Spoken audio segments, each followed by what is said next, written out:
ಯಾರು ಡ್ಯಾಡಿ ಏನಂತ? ಡ್ಯಾಡಿ ಸೋಮ.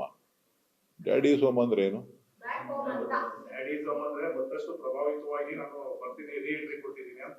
ಒಳ್ಳೆ ಚೆನ್ನಾಗಿ ರಾಜೀನಾಮೆ ಕೊಟ್ಟ ಮೇಲೆ ತಾನೇ ಅದ್ರ ಮಾತು. ಡ್ಯಾಡಿ ಸೋಮ್ ಅಂತ ಅಂದ್ರೆ ಬ್ಯಾಕ್ ಹೋಮ್ ಅಂತ ಅಂದ್ರೆ ಅವ್ರು ರಾಜೀನಾಮೆ ಕೊಟ್ಟ ಮೇಲೆ ಕರ್ನಾಟಕಕ್ಕೆ ಬಂದಿದ್ದಾರೆ ಅಂತ. ಈಗ ಸದ್ಯಕ್ಕೆ ದೇಶದ ಆಗು ಹೋಗುಗಳ ಬಗ್ಗೆ ಗಮನ ಹರಿಸ್ತಾ ಇದ್ದಾರೆ. ಯಾಕೆ ಅವ್ರನ್ನ ಕರ್ಕೊ ಬರ್ತಾ ಇದೀರಿ? ಅಲ್ಲಿರೋದು ಇಷ್ಟ ಇಲ್ವಾ ನಿಮ್ಗೆ? ಅವ್ರು ಯಾವತ್ತಪ್ಪ ದೇಶದ ಬಗ್ಗೆ ಮಾತಾಡವ್ರೆ? ನೀನು ಒಳ್ಳೆ ಚೆನ್ನಾಗಿ ಯಾವತ್ತಪ್ಪ ಮಾತಾಡಿದಾರೋ ಈ ದೇಶದ ಬಗ್ಗೆ?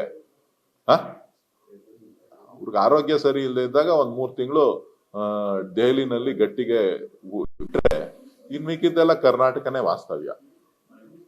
ಅಷ್ಟ್ ಬಿಟ್ರೆ ಇನ್ನೇನಿದೆ?